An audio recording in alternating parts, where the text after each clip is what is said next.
short and sweet.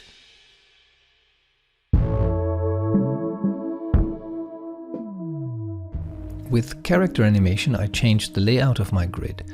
Basically the dimensions, which are here in the settings, from centimeters to meters. Save.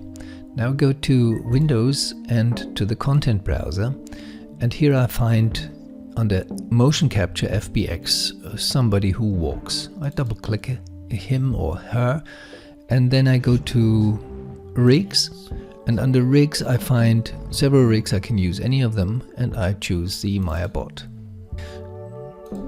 So the skeleton walks and our robot stands still. Press 6 in order to see his shader.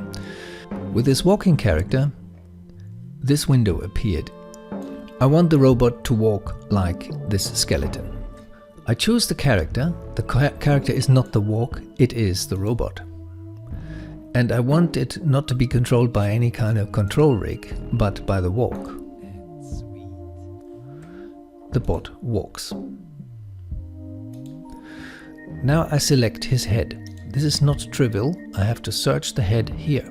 Now go to FX, N-hair, and I paint the N-hair follicles.